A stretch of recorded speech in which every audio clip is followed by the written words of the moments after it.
E tanque de Alto Vista tá provee água maneira de para o bairro de Alto Vista, pero eigenlijk full é área de norte.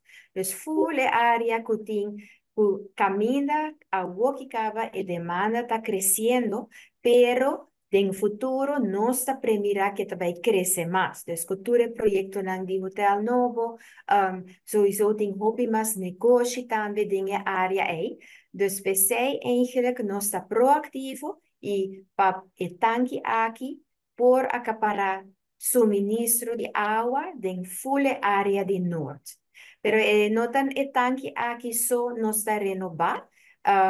Nós temos o programa estrutural, dus maneira de mencionar, que forma parte de upgrade Aruba Water Distribution Network, que para segurar 20 anos ng venidero, e cada viaja outro tanque também está na beurt. Pero o tanque aqui tá, é trabalho eigenlijk die mais grande, doordat o tanque está full outro material, full outro tamanho.